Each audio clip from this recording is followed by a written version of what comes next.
श्री गणेशाय नमः। श्री परमात्मने नमः।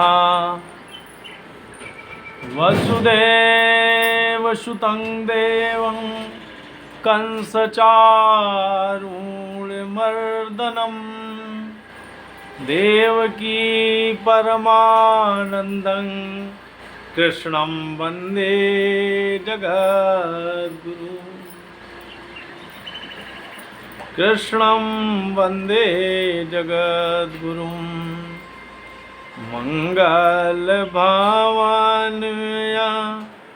मंगलदमनु गोपीपतिवृन्दावन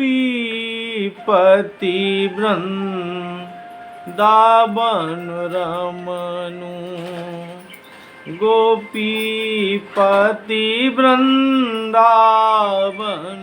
रमनु। गुरु समान नहीं को उपकारी, देखे करी विचार जग जारी। देखे करी विचारी जग झारी। देखे करी विचार जग झारी। बोलो राधा माधव सरकार की जय। उमापति महादेव की जय। श्यावर रामचंद्र की जय। वीर बजरंग बली की जय। जय जय सब संतन की जय। जय जय सब भक्तन की जय। नरसिंह अवतार की कथा। श्री हरि को एक बार आसुरी शक्ति को समाप्त करने के लिए नरसिंह भगवान के अवतार में जन्म लेना पड़ा। हिरण्याक्ष और हिरण्याकश्यप दो बहुत शक्तिशाली दैत्य हुए। हिरण्याक्ष का वध 12 रूप का में आकर श्री हरि ने किया। तब से हिरण्याकश्यप विष्णु को अपना परम शत्रु मानने लगा और वो हमेशा इसी फिराक में कि कहीं पर विष्णु भगवान से अपना बदला ले लें, अपने भाई की मृत्यु का बदला ले लें। भाई की मृत्यु के पश्चात हिरण्याकश्यप ने अपनी माता और कुटुंबियों को आत्म तत्व का ज्ञान दिया और मृत्यु को तो बताया कि ये तो जीवन में आनी ही है। आत्मा अमर अजर है, शरीर से उसका कोई लेना देना नहीं है और शरीर को ही आत्मा मान लेना ज्ञान है। इस तरह से तरह तरह के आत्म तत्व की बातें कर कर उसने अपनी माता और कुटुंबियों को समझाया और स्वयं तपस्या के लिए चला गया। वहाँ पर पर्वत श्रृंखलाओं के एक शांत वातावरण स्थान में एक अंगूठे पर खड़े होकर दोनों हाथ ऊपर की तरफ उठाकर वो तपस्या करने लगा। उसकी तपस्या से संसार में एक प्रकार की अव्यवस्था फैलने लगी।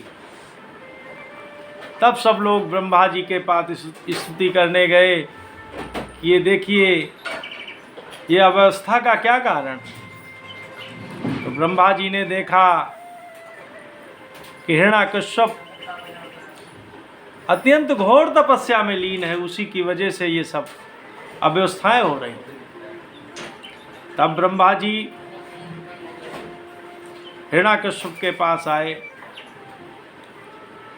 और उन्होंने कहा कि बस हम तुम्हारी तपस्या से बहुत प्रसन्न हैं।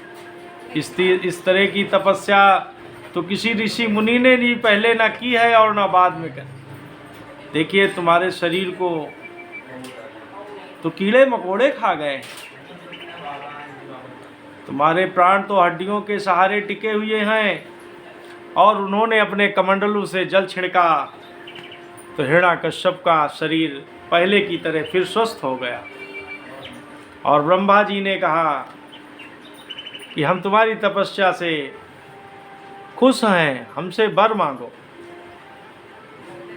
तब हिरण्याकश्यप ने ब्रह्मा जी से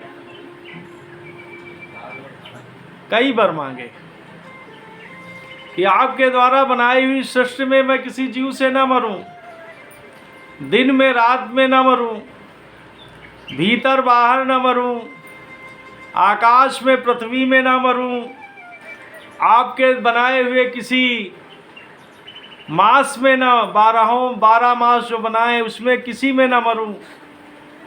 इस तरह से तमाम तरह के वर उसने मांगे और कहा कि युद्ध में कोई हमारा सामना ना कर सके, ऐसा वर दो। तो ब्रह्मा जी ने एवं मस्त कह के उसको सारे वर दे दिए। फिर क्या था, वो राक्षस समाज को अस्त व्यस्त करने लगा। ऋषियों महात्माओं गौ ब्राह्मणों के लिए बड़ा दुष्कर हो गया। उसी बीच में जब ये तपस्या करने के लिए गया तो देवताओं ने सोचा कि इस समय हिरण्याकश्यप तपस्या के लिए गया है और इसकी पत्नी कयाधु घर में है और उसके पुत्र होने वाला है, तो ये पुत्र आसुरी प्रवृत्ति का ही होगा, इसलिए क्यों ना इसको गर्भ में ही कयाधु के सहित समाप्त कर दिया जाए। और इंद्र ने कयाधु को उसके घर से ले लिया और उसको ले जाने के लिए निकल पड़े। इंद्र भगवान कयाधु को लिए जा रहे थे तो नारद भगवान उनको रास्ते में मिले। उन्होंने कहा कि ये तुम कयाधु को कहाँ ले जा रहे? तब इंद्र ने कहा कि ये असुर योन का गर्भ इसके उदर में पल रहा है, वो आकर अपने पिता के ही समान इस संसार को परेशान करेगा। तब नारद भगवान ने कहा नहीं नहीं, इसके गर्भ में विष्णु भगवान का परम भक्त पल रहा है। और उन्होंने कयाधु को ले जाकर अपने आश्रम में रख लिया और वहाँ पर वो उनको भागवत धर्म का उपदेश दिया। तो कयाधु तो उस भागवत धर्म के संदेश को विस्मृत हो गई, मगर गर्भ में पल रहे प्रहलाद जी ने उस भागवत धर्म को स्वीकार कर लिया, आत्मसात कर लिया और जन्म होने पर भी वो नहीं भूले। इस तरह से प्रहलाद के रूप में एक विष्णु भक्त पैदा हो गया। अब इधर जब प्रहलाद जी हिरण्याकश्यप के पास आए तो उनको गुरुकुल में शिक्षा के लिए भेज दिया गया। चंडामर्क का गुरुकुल बहुत प्रसिद्ध था, उसमें प्रहलाद जी को शिक्षा दी जाने लगी। वहाँ पर जो आसुरी शिक्षाएं थी वही दी जाती थी, जो प्रहलाद जी को भाती नहीं थी। ये अपना एकांत में विष्णु भगवान के ही ध्यान में लीन रहते थे, उन्हीं का गुणगान किया करते थे, उन्हीं का चिंतन किया करते थे। इस तरह से एक दिन जब प्रहलाद जी अपने पिताजी के पास आए तो हिरण्याकश्यप ने पूछा कि प्रहलाद बेटा, तुम स्कूल में जो गुरुकुल में पढ़े हुए हो, कोई हमको एक अच्छी चीज़ बताओ। तब प्रहलाद जी ने मुखर होकर कह दिया कि विष्णु भगवान ही मुख्य हैं, सारे संसार को चलाने वाले, इसको उत्पन्न करने वाले, इसका पालन पोषण करने वाले और इसको समाप्त करने वाले वही हैं। विष्णु भगवान का नाम लेके सुनते ही हिरण्याकश्यप बहुत भड़क उठा और उसने कहा कि इसको ले जाओ, इसको क्या शिक्षा देते हो, ठीक से इसको शिक्षा दो।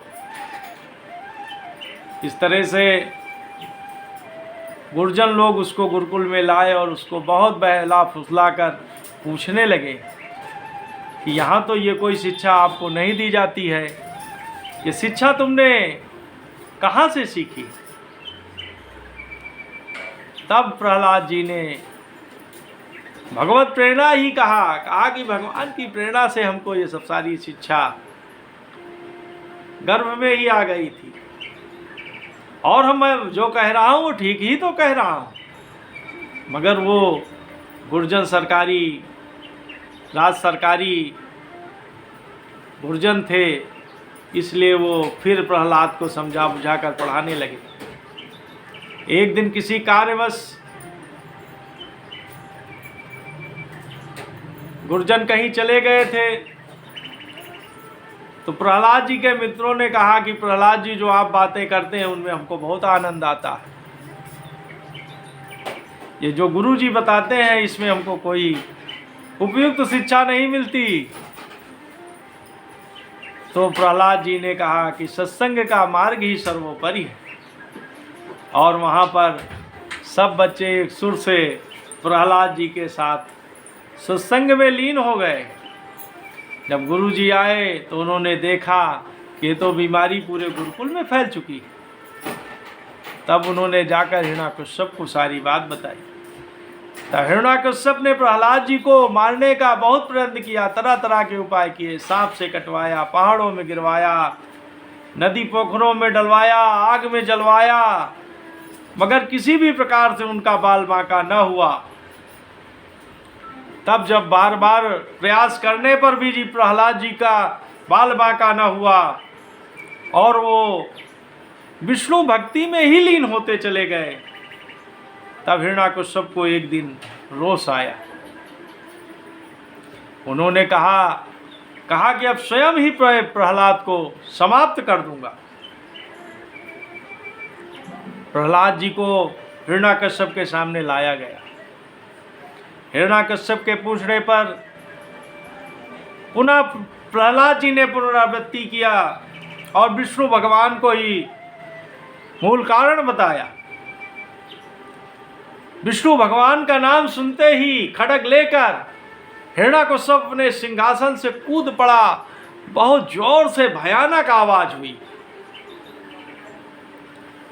और उसने पूछा कि तुम्हारा विष्णु कहाँ है। तो प्रहलाद जी ने कहा कि हमारा विष्णु सब जगह। तो पूछा कि क्या इस खंभे में भी है। तो प्रहलाद जी ने कहा हाँ, इस खंभे में भी है। और क्रोधवश हिरण्याकश्यप ने उस खंभे में एक मुक्के का प्रहार कर दिया। बड़ी गड़गड़ाहट के साथ उससे एक नरसिंह पैदा हो गया। बोलो नरसिंह भगवान की जय। वो एक विशेष प्रकार का, उसका आधा भाग ऊपर का सिंह का था और नीचे का मनुष्य का। फिर क्या था, देखते देखते एक बहुत विशालकाय नरसिंह भगवान प्रकट हो गए। हिरण्याकश्यप उनके ऊपर गदा से प्रहार करने लगा। जैसे ही वो प्रहार करना चाहा, जैसे बिल्ली चूहे को पकड़ती है, उसी तरह से भगवान ने हिरण्याकश्यप को पकड़ लिया और पकड़ ले जाके डेहरी पर बैठ गए। उसको अपने गोद में लिटा लिया और पूछा। तो हिरण्याकश्यप ने कहा कि हमको ब्रह्मा जी ने वरदान दिया है, हम मर नहीं सकते। तो कहीं क्या वरदान दिया है। तो कहीं कि हम ब्रह्मा जी के बनाए हुए किसी सृष्टि के जीव से नहीं मर सकते। तो कहीं बताओ हम कौन से सृष्टि के जीव हैं। हम तो आधा भाग हमारा सिंह का है और आधा भाग मनुष्य का है। कहीं हम दिन और रात में नहीं मर सकते, तो कहीं ना दिन है ना रात है, तो संध्या काल है।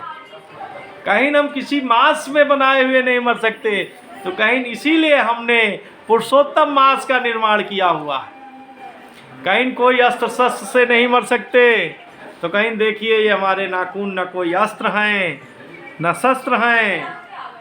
कहीं ना हम पृथ्वी पर मर सकते हैं ना आकाश में मर सकते हैं, तो कहीं तुम तो हमारी गोद में हो, न ये पृथ्वी है न आकाश है। और नरसिंह भगवान ने अपने नाखून से उसका शरीर को फाड़ दिया और उठाकर वहीं पटक दिया। इस तरह से महान राक्षस का अंत हो गया और भगवान अत्यंत कोपित स्थिति में वहीं पर चक्कर करने लगे। सब लोगों ने बार बार स्तुति किया, मगर भगवान के पास जाने की किसी का साहस ना हुआ। फिर अंत में प्रहलाद जी ने ही जाकर भगवान के क्रोध को शांत किया और भगवान ने उनको अपनी गोद में बैठा लिया और अपनी हाथ से उनका सर और ज़बान से उनके गालों को चाटने लगे। उन्होंने कहा कि बस इस हिरण्याकश्यप ने तुमको बहुत सताया है, तुमको बहुत कष्ट दिया है, हमको आने में बहुत देर हो गई। प्रहलाद जी बहुत आनंदित। भगवान ने कहा कि प्रहलाद जी तुम कोई वर मांगो। प्रहलाद जी ने कहा कि नहीं, हमें आपकी भक्ति के अलावा और कोई वर नहीं चाहिए, और अगर आप वर देना ही चाहते हैं तो हमारे पिता हिरण्याकश्यप अज्ञान बस बराबर आपसे बैरभाव ठाने रहे। इनके अंदर कोई ज्ञान नहीं था, तो इनकी सदगति कर दिया जाए। भगवान ने कहा कि प्रहलाद, तुम अपने पिता की सदगति की बात करते हो, मुक्ति की बात करते हो, तुम्हारे पिता को तो तारण तुरंत ही हो गया। तुम्हारी 21 पीढ़ियों में 21 पीढ़ियों का तारण हो गया। अब 21 पीढ़ियों में कोई तरने के लिए बाकी नहीं बचा है।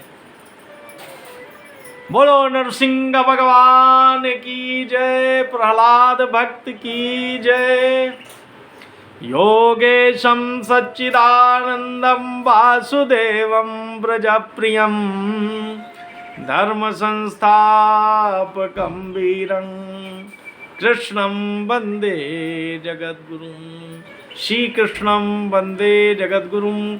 श्री कृष्णा अर्पणम् अस्तु।